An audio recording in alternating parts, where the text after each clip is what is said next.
Joining us now, a real New Yorker in his own right, former NYPD police commissioner, Bernie Kerik is with us. I call him commissioner or commish. Thank you for being with us. Dr. Sebastian Gorka is with us. Thanks, John. By the way, his new book is out, Why We Fight, Defeating America's Enemies with No Apologies. Thank you both for being here. You know, Bernie, I listened to Hillary yesterday compared to what she said a week ago. I listened to, Andrew Cuomo, worst governor in New York history, say conservatives, they're not New Yorkers. They don't belong here. I had every other governor in the country inviting me to move there, which would be the smartest thing I could do because I wouldn't pay as much in taxes. And now yesterday say, no, e pluribus unum. And I'm like, you're so full of crap. Yeah, listen, what I saw yesterday, them trying to put the blame on the president, them making these inferences. As you know, Sean, last night I walked off of CNN. They stuck Brennan in the middle of our broadcast. They said that he was going to talk about the device that was CNN, which I thought was a good idea. The general public, some insight as to profiling, packaging, whatever the case may be. And then he got on for a 10-minute blast of the president. I just think it's bizarre. I think it's way over the top. I think they're going to get explain what happened, hurt. Bernie. You're sitting on the set of CNN. Explain it in detail. Then you left. Didn't they send cameras following you for 10 minutes? What happened? I was on the set. We were already introduced to do a segment on the devices and the investigation, and then they interrupted and said that Brennan was going to speak about the specific device that was sent to CNN and his name. But then he got on and he went on this 10-minute tirade against the president.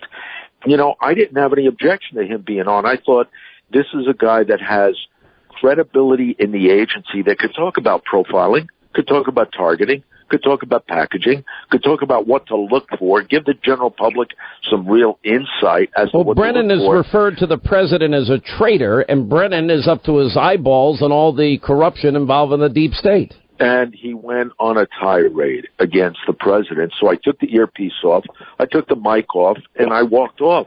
And the producers chased me down the block trying to get me to come back. They were calling me. But you know what?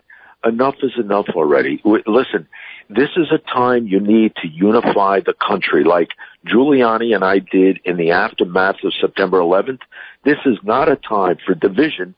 And CNN and Brennan were at the max dividing the audience that was watching their show. There is no conservative out there, Sebastian Gorka, nobody ever. It's not been conservatives that have been, saying things. I dream an awful lot of blowing up the White House. It's been Hollywood that wants to punch the president in the face and showing severed heads of the president and those that talked about killing the president, etc. That's been the rhetoric of the left. The media has been virtually silent. It's Republicans and conservatives and, Secretary Nielsen, Pam Bondi, and Sarah Sanders, and now Henry Kissinger, Kevin McCarthy's office, a boulder is thrown through it, and Ted Cruz and his wife, and Mitch McConnell and his wife. We've been saying that we better be really careful here. I've been saying it for weeks now. Going back to the Kavanaugh hearings, I was saying we better clear the halls of Congress. Somebody's going to get hurt. Somebody's going to get killed. And lo and behold, the rhetoric gets ratcheted up. And then those people that were silent when it's a Republican now are, this is outrageous. We can't have this kind of rhetoric. This is horrible. He can't say fake news. They are fake news. No, they are, and we need to keep using that phrase. And I'd also like to congratulate the commissioner for doing what he did yesterday. That was a Kavanaugh moment when he stood up for the truth. I just like one person on the left, I don't care who it is, CNN, anybody, tell me which Republican, which member of either the media or the political leadership made political profit from a Bernie Sanders volunteer shooting Steve Scalise. Which Republican member of the party or the media personally profited for his side after ricin, after white powder was mailed to the Trump family, to members of the cabinet, after individuals were... By the way, that happened 3 weeks ago. President Trump, FBI Director Wray, Defense Secretary Mattis, and CIA Director Haspel all had ricin mailed to them. By the way, I've had white powder mailed to me over the years. I mean, it's a horrible thing that anybody has to go through. We all want to catch who's ever responsible here, but whoever it is not somebody that we would know as a, quote, conservative, and it's just some nut job or some lunatic on it doesn't matter what their politics are. Why is it okay? Why is it okay for CNN to run chyrons today blaming Donald Trump for not taking responsibility for these attempted letter bombs? Why is that okay when not one Republican profited from congressmen actually getting shot at a baseball field very close to where I am standing now by a left-wing activist? This is the double standard that the average American sees through, and this is why we're going to vote down-ticket Republican on November the 6th, because they've had enough of the lies and the double standards.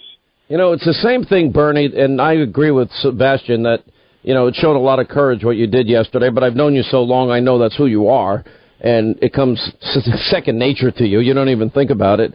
All right, got to take a quick break. More with NYPD Commissioner Bernie Kerik. More with Dr. Sebastian Gorka. And as we continue with former NYPD Commissioner Bernie Kerik and Dr. Sebastian Gorka, they only care about Russia collusion, but only if it's Trump. They don't care about Hillary paying for Russian lies to influence the election and commit fraud upon FISA courts and using it to get a special counsel. They only care about sexual assault 40 years ago if it's Kavanaugh and political, but not Bill Clinton and not Keith Ellison and not Spartacus.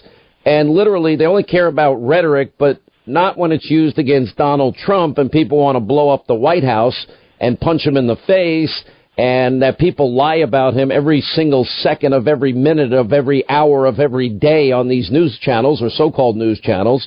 And it just shows what hypocrisy exists in the media to me. Yeah, but you know what, Sean? I think the American people, even Democrats, even people on the left, in New York City, people are coming up to me constantly saying, you know what, I've had enough. This is insane. The rhetoric, the left-wing rhetoric, the attacks, the verbal attacks, calling for basically violence. Eric Holder, the former Attorney General of the United States, calling for acts of violence against Republicans. Maxine Waters, Pelosi, you know, like Sebastian Gorka just mentioned Scalise. Nobody mentioned Scalise yesterday, an attempted assassination of a United States congressman on that Virginia ball field. Nobody's talked about that. You know what? By the way, not only they don't talk about it, I mean, the only reason those guys are alive today, and this goes to something I know is near and dear to your heart, is because you had two Capitol police officers that did what probably their training told them not to do. And that is they walked in an open field with pistols going up against a rifle and a guy hidden behind a barrier. Now, that basically is a suicide mission to save someone else's life. That's how brave they were. You know what, Sean? Listen, these men and women do it all the time. It's just like the men and women in the FBI Joint Terrorist Task Force now. The FBI, the New York City Police, this New York State Police, they're going to go out there and risk their lives to find the person responsible for these devices. Now, I want to preface that if the devices are real, I don't know. I'm starting to have a real inkling that these may not be real devices. And if that's true, we're a lot better off. Nobody's going to get hurt. But I find it really suspicious that you've had 8 or 9 of these things so far. And usually the trigger mechanism for these devices is the actual opening of the package.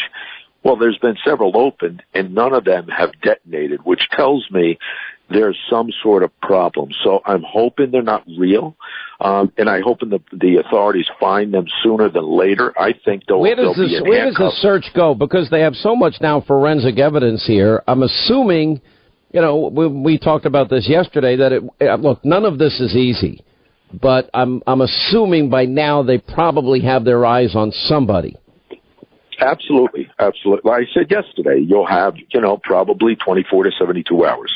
And I stand by that. there's an enormous amount of evidence that they've been able to capture because these things did not detonate, and I think we'll see something soon. All right. Dr. Gorka, we give you the last word today. The bottom line is we run these people to ground, we release the bloodhounds, we throw the book at them, but it doesn't matter what side you're on. The responsibility for the normalization of violence has started on the left. When you have a former attorney general who worked for President Obama say, when they're down, you kick them. When you have Hillary Clinton say, we're going to be civil after we win the elections, nobody on the right says that. It's the left's responsibility for the normalization of violence. I want to thank you both. Dr. Sebastian Gorka, congrats, by the way, on your new bestseller, Why We Fight, Defeating America's Enemies with No Apologies, and former NYPD Commissioner Bernie Kerik. He also wrote The Grave Above the Grave, and that, too, is selling well. Thank you so much for being with us, Bernie.